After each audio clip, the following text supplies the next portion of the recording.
सालासर बालाजी के नाम से तो आप बखूबी परिचित होंगे। जिस स्थल पर है लाखों भक्तों की आस्था निहित, धारणा है कि यहाँ हर संकट का निवारण होता है सुनिश्चित। हर वर्ष हजारों लाखों लोग सालासर बालाजी और मेहंदीपुर बालाजी जाकर अपने संकट निवारण के लिए अर्जी लगाते हैं।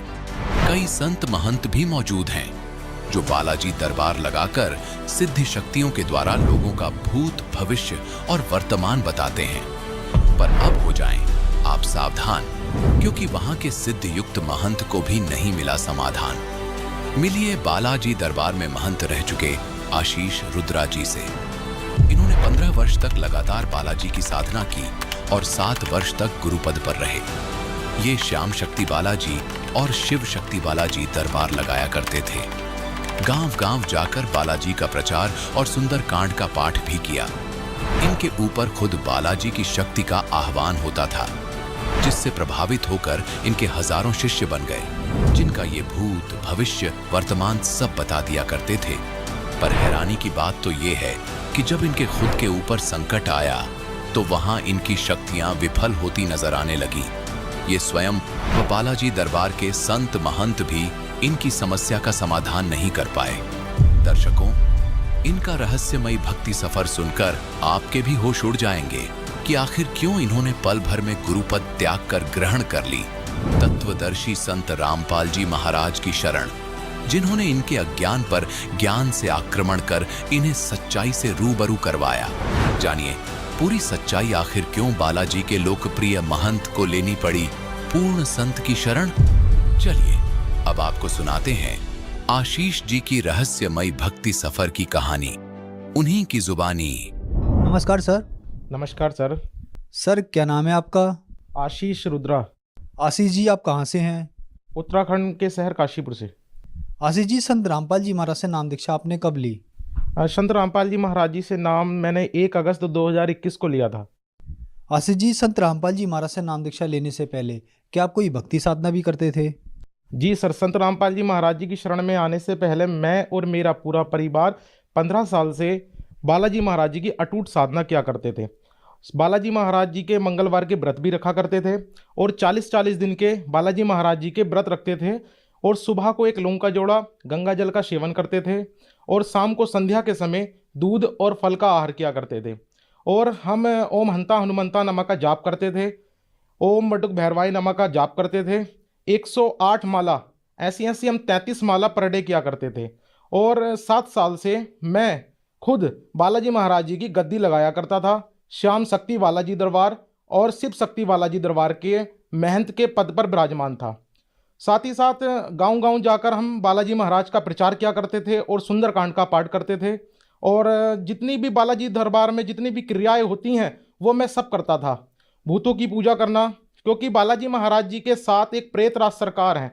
आपको नाम से ही पता चला होगा कि प्रेत राज सरकार, बालाजी समाज जो भी है सब भूतों की पूजा करता है और हम उसके महंत थे। बालाजी महाराज जी की साधना जितनी भी है वो भूतों से संबंधित है, क्योंकि दरबार के अंदर जितने भी लोग आते थे वो भूतों से ग्रस्त, समस्याओं से ग्रस्त लोग आते थे। और हम बालाजी महाराज की शक्ति का आह्वान होता था मेरे शरीर के ऊपर और उस शक्ति के माध्यम से हम उनका भूत, भविष्य, वर्तमान बताया करते थे। और एक गुरु गद्दी पे विराजमान थे। कम से कम हमारे 1000 प्लस शिष्य थे जो दरबार में आया करते थे। बालाजी महाराज जी की साधना के साथ साथ प्रेतराज जी की साधना होती है। आपको नाम से ही लग रहा होगा प्रेतराज, प्रेतों की साधना बालाजी परिवार पूरा करता है। हम जो साधना करते थे उस साधना से मुझे मानसिक सुख नहीं था। मैं एक गुरु गद्दी पे विराजमान होने के बावजूद भी मुझे को मानसिक सुख नहीं था और हमारे घर के अंदर हमेशा गृह क्लेश बना रहता था। छोटी छोटी बातों पे खींचातानी हो जाती थी, धन का अभाव था, मम्मी की हमेशा तबीयत खराब रहती थी और लोगों के हम कहीं ना कहीं मसीहा थे। मेरे को लोग गुरु कहते थे और अपनी परेशानी का समाधान मेरे से पूछते थे और मैं खुद मेरे घर के अंदर खुद परेशानियों का पहाड़ टूटा हुआ था। सर जैसे कि आपने बताया कि आप बालाजी महाराज जी की गद्दी लगाते थे और आप एक महंत भी थे, तो फिर संत रामपाल जी महाराज की शरण में क्यों आए? क्या मजबूरी रही आपकी? सर आपने बहुत अच्छा क्वेश्चन करा। संत रामपाल जी महाराज जी की शरण में आने का मेरा एक बहुत महत्वपूर्ण कारण रहा। जैसे कि मैं 15 साल से बालाजी महाराज जी की मैं और मेरा पूरा परिवार साधना कर रहा था और 7 साल से मैं खुद एक गुरु गद्दी पे विराजमान था। मेरे घर के अंदर एक ऐसी घटना घटित हुई क्योंकि सर मैं आपको कहना चाहूँगा कि भक्ति इसलिए करते हैं कि जिससे मानसिक सुख हो और कभी अकाल मृत्यु ना हो। मेरे घर के अंदर खुद एक ऐसा घटना घटित हुई जिसने मुझे तोड़ कर रख दिया। मेरी बड़ी सिस्टर थी जिसकी हमने शादी करी और शक्तियों के आदेश अनुसार हमने उसकी शादी करी थी, और 6 महीने के बाद वो उसका डिवोर्स हो गया और वो घर आ गई। वो परेशान रहने लगी और दरबार के अंदर हमेशा शक्तियों से भी और बालाजी से प्रार्थना करती थी कि हे मेरे बालाजी महाराज, ये मेरे साथ ही क्यों हुआ? हमने तो आज तक कभी किसी का दिल नहीं दुखाया, हमने कभी किसी को कोई परेशानी नहीं दी, ये मेरे साथ ही क्यों हुआ? जो शक्ति कहा करती थी, कहती थी कि बेटा तेरा जीवन उसी लड़के के साथ चलेगा, और ऐसा नहीं हो पाया। 25 जून 2021 को दिन शुक्रवार के दिन, और उससे पहले मंगलवार को दरबार हुआ और वो लड़की भी बैठी थी, और जो शक्ति भूत भविष्य वर्तमान बताया करती थी लोगों का, वो मेरे घर का न बता पाई। 25 जून 2021 को वो सुबह उठी ब्रह्म मुहूर्त में, उसने पूजा करी और अपने रूम के अंदर गई और उसने पॉइजन खा लिया। मुझे बिल्कुल एहसास भी नहीं हुआ कि मेरे घर के अंदर ये घटना घटित होने वाली है। और जब उसने पॉइजन खा लिया मुझे पता चला तो मैं बिल्कुल एक हैरान सा हो गया कि ये मेरे घर में कैसा हो गया। और मुझे इतना विश्वास था कि मेरे साथ ऐसा नहीं हो सकता था। और लोगों ने मेरे को टोन कसने शुरू करे, मेरे गांव वालों ने, मेरे मामा के लड़के ने, मेरे मौसी के लड़के ने, कि बालाजी महाराज को देखेंगे कि बालाजी महाराज में शक्ति होगी तो इस बच्ची को बचा देगी। सर एक बात कहना चाहूँगा, जब हम बालाजी मंदिर में बैठते थे तो हम भजन गाया करते थे कि बालाजी महाराज ने राई का पहाड़ करा है, और पूरा समाज जानता है हनुमान जी के लिए लोक वेद इतना चला हुआ है कि हनुमान जी मुर्दे को जिंदा कर देते हैं, और ऐसा करते हैं वैसा करते हैं। मैं खुद कहा करता था कि हनुमान जी की जो पूजा करेगा उसकी कभी अकाल मृत्यु नहीं होगी, और हमारे घर में ही ऐसा हुआ। लोगों ने मुझे टोन कसने शुरू करे कि हम देखेंगे बालाजी महाराज आज इस बिटिया को बचाएंगे नहीं बचाएंगे। मैंने बालाजी महाराज जी से प्रार्थना करी कि हे मेरे बालाजी महाराज, आज भगत की लाज रखना, इस बिटिया को जीवन दान देना। ऐसा नहीं हुआ और वो हमें छोड़ के चली गई। जब वो हमें छोड़ के चली गई तो मुझे फिर भी विश्वास था कि हो सकता है कि इसके प्राण आ जाएं, क्योंकि हमने सुना है कि जो भगवान का भगत होता है वो उसके प्राण आ जाते हैं दोबारा। ऐसा नहीं हुआ। हमने बालाजी महाराज जी के चरणों में अरदास लगाई। वहाँ पर बालाजी महाराज के चरणों में जो अरदास होती है उसे अर्जी के नाम से डिफाइन करा जाता है, और सवा मणि जो 21,000 की सवा मणि बालाजी महाराज जी को लगती है वो हमने लगाई। हमने प्रार्थना करी और घर के अंदर हम 40-40 दिन तक अखंड जोत जलाया करते थे। 3, एक शुद्ध देसी घी की और 2 शुद्ध सरसों के तेल की जोत जलाया करते थे। जब लड़की हमें छोड़ के चली गई, जब हमने उसका दाह संस्कार कर दिया, कहीं ना कहीं हम भगवान से परिचित थे तो इतना तो समझते थे कि अकाल मृत्यु हुई है वो, तब भी मेरा भरोसा नहीं उठा भगवान से। और जब लड़की को हमने दाह संस्कार कर दिया तो उसकी जो जीव आत्मा रात को मेरे पास आई और बोली कि भैया मुझे क्षमा कर देना। तो हम भगवान के संविधान से परिचित थे, हमने उसे क्षमा करा। मैंने सोचा भगवान को यही मंजूर था। फिर भगवान ने मेरे मन में कुछ क्वेश्चन उठाए।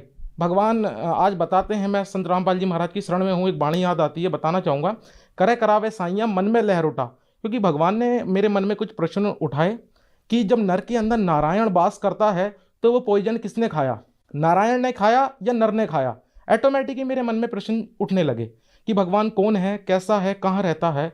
और मैं एक महंत की गद्दी पे होने के बावजूद भी जब ये मेरे घर में हो सकता है, भाइयों मैं उन सभी से कहना चाहूँगा आपसे दिल से, जब मैं गुरु गद्दी पे बैठकर मेरे घर में ऐसा हो सकता है तो आप तो इतनी बड़ी साधना भी नहीं करते होंगे, आपके घर में कैसे पहाड़ टूटेंगे। और आज बालाजी महाराज के जितने भी सेवक हैं कहीं ना कहीं परेशान हैं, भूतों से ग्रस्त हैं। फिर मैं पूरे जितने भी महंत थे जो मेरे टच में थे, मैंने सभी को कॉल लगाया कि मेरे घर में एक घटना घटित हो गई है, और ये कैसे हुई मुझे समझ नहीं आता।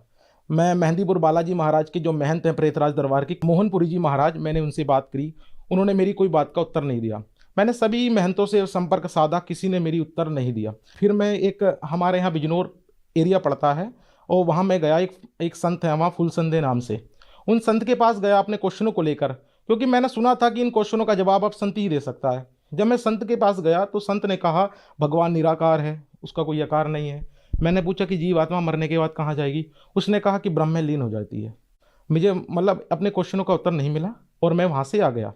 फिर मैंने बालाजी दरबार गया, मैंने कहा शक्तियों से मेरी बात करूँगा मैं, जो शक्ति मैं उन्हें कहता हूँ जो बालाजी महाराज का मंदिर में आह्वान होता है तो वहाँ से दूत आते हैं और वो प्रेत होते हैं, वो उनके ऊपर आते हैं।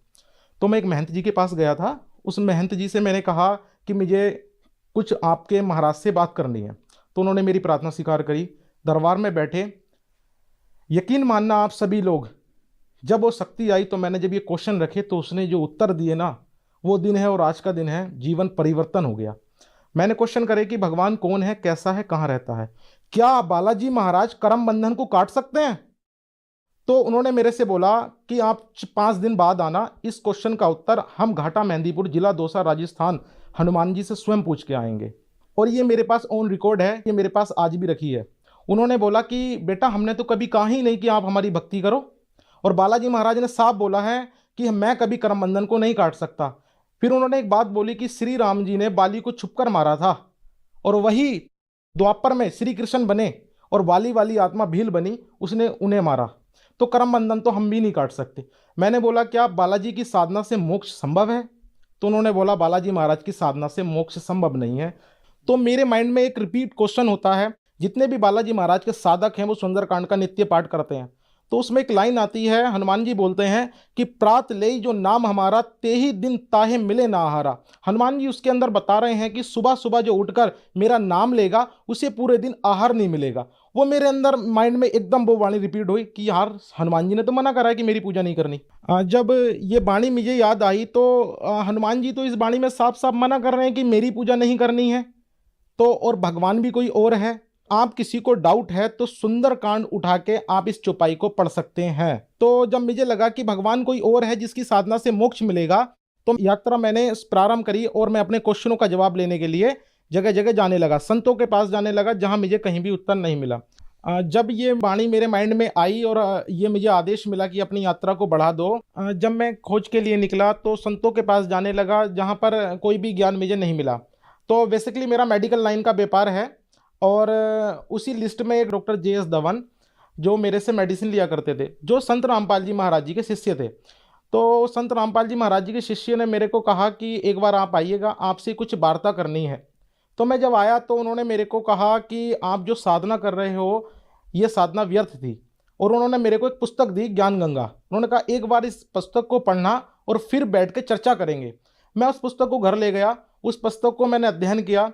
जो उस पुस्तक के अंदर सृष्टि रचना थी, जब उस पुस्तक के अंदर जो सृष्टि रचना मैंने पढ़ी तो मेरे कुछ क्वेश्चनों का जवाब मुझे मिल गया। क्योंकि मेरा क्वेश्चन था कि भगवान कैसा है और कहाँ रहता है। आज तक जितने भी महंत हुए हैं और जितने भी साधु संत हैं, सब भगवान को कहते हैं कि निराकार है भगवान। उस पुस्तक में संत रामपाल जी महाराज ने सृष्टि रचना में भगवान का विस्तार से बताया है।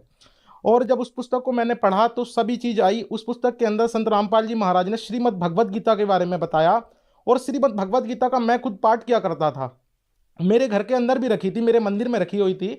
और श्रीमद् भगवद गीता में एक अध्याय है, अध्याय नंबर 9 श्लोक नंबर 25। उसके अंदर बताया गया है कि जो भूत पूजेंगे वो भूतों को प्राप्त होंगे, जो पितर पूजेंगे पितर को प्राप्त होंगे, जो देव पूजेंगे वो देव बनेंगे। जब मैंने ये वाणी पढ़ी उसके अंदर और ये मैंने मैच करी तो वो पाई मैंने उसके अंदर, बालाजी समाज जो भी है वो सब भूतों की पूजा करता है। तो मानसिक सुख और शारीरिक सुख कभी उन्हें हो ही नहीं सकते, क्योंकि शास्त्रों से विरुद्ध साधना कर रहे थे वो। ठीक है। और साथ ही साथ जब मैंने आगे पढ़ा तो सारा ज्ञान संत रामपाल जी महाराज जी का वो जो शास्त्रों से प्रमाणित पाया। आगे मैंने उसके अंदर एक वाणी पढ़ी श्रीमद् भगवद गीता में, संत रामपाल जी महाराज बता रहे थे जब मैं ज्ञान गंगा पढ़ रहा था, अध्याय नंबर 16 के श्लोक नंबर 23 में भगवान बता रहे हैं कि जो शास्त्र विधि को त्याग कर मनमाना आचरण करता है, ना तो उसे सुख होता है ना उसे परम शांति होती है। ये मैंने जब मैच करा तो वो श्रीमद् भगवद गीता में पाया। जब मैंने ज्ञान समझ लिया तो 1 अगस्त 2021 को परम पूज्य संत रामपाल जी महाराज जी से नाम दीक्षा ग्रहण करी। सर, जैसे कि आपने बताया कि आप एक महंत पद पर थे और आपके बहुत सारे शिष्य थे, तो पहले आपके शिष्यों को आपसे लाभ हुआ और बाद में आपके शिष्यों को आपसे लाभ नहीं हुआ या आपको ही लाभ नहीं हुआ, ये क्या कारण रहा?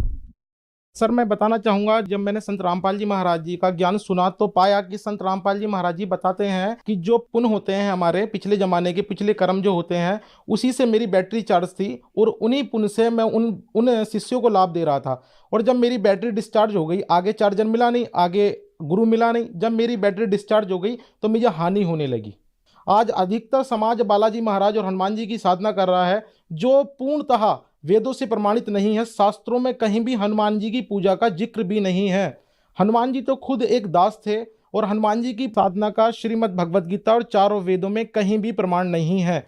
श्रीमद् भगवद गीता अध्याय नंबर 16 के श्लोक नंबर 23 में भगवान बता रहे हैं, जो शास्त्र विधि को त्याग कर मनमाना आचरण करता है, ना उसे सुख होता है ना उसे परम शांति मिलती है। जो हमारा समाज है वो श्रीमद् भगवत गीता को तो मानता है, मगर जो उसके अंदर वाणियां लिखी हैं, जो उसके अंदर बातें लिखी हैं, उस पे उसको नहीं मानता। सर, आपने संत रामपाल जी महाराज जी से नाम दीक्षा ली, तो क्या संत रामपाल जी महाराज से नाम दीक्षा लेने के बाद आपको लाभ मिले? हाँ जी, संत रामपाल जी महाराज जी से, परम पूज्य संत रामपाल जी महाराज जी से नाम लेने से पहले मेरी आर्थिक स्थिति बहुत कमजोर थी और मैं जिस कार्य को भी करता था मुझे उसमें लाभ नहीं होता था।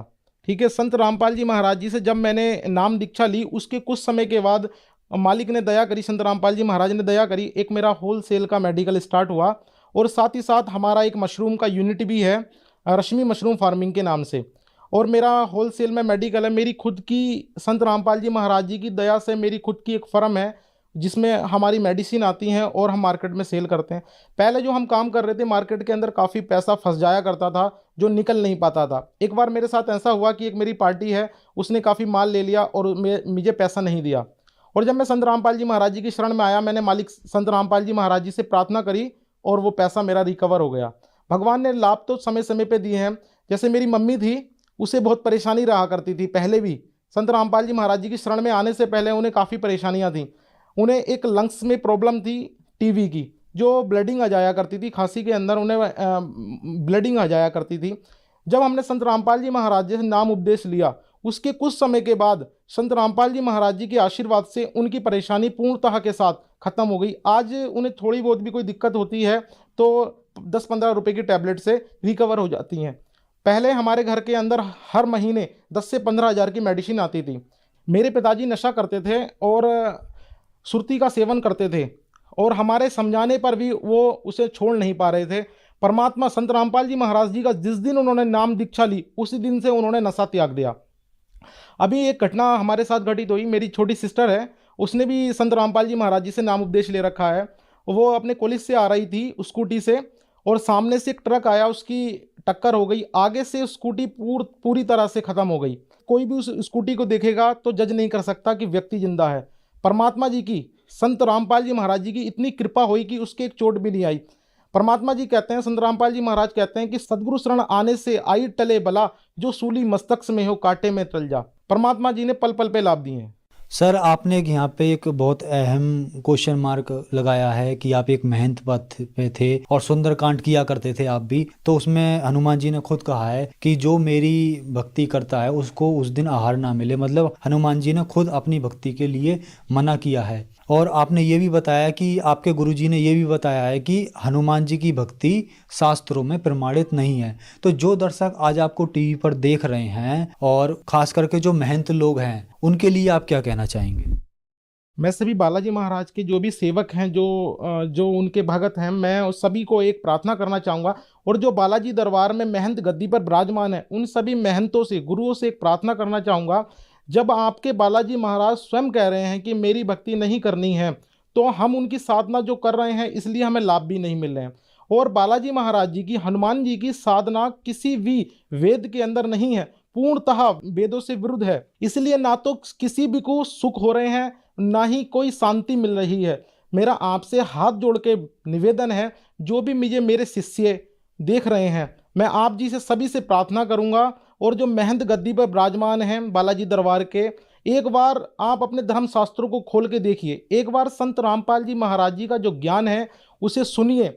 संत रामपाल जी महाराज वेदों से प्रमाणित भक्ति दे रहे हैं। आप सभी जो गुरु पद पे विराजमान हैं महंत, मेरा सभी से हाथ जोड़ के प्रार्थना है कि आप जी के भगवान जो बालाजी महाराज हैं वो तो साफ साफ अपनी भक्ति के लिए मना कर रहे हैं, तो जो हम जो भक्ति कर रहे हैं वो शास्त्रों के अनुकूल नहीं है।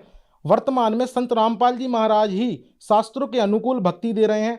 मेरा उन सभी महंतों से हाथ जोड़ के प्रार्थना है, एक बार आप संत रामपाल जी महाराज जी के ज्ञान को सुनिए और चिंतन कीजिए, मनन कीजिए, जो हम भक्ति कर रहे हैं क्या वो सही है।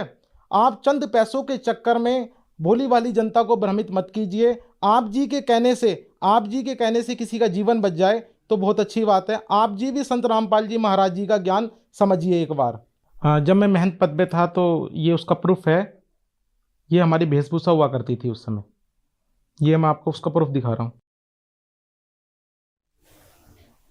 जहाँ हम दरबार लगाते थे, ये शिव शक्ति बालाजी मंदिर है जहाँ मैं गद्दी पे विराजमान था। ये मैं खड़ा हूँ, आगे मैं गद्दी पे बैठा हूँ यहाँ पर। सर, संत रामपाल जी महाराज से नाम दीक्षा कैसे ली जा सकती है?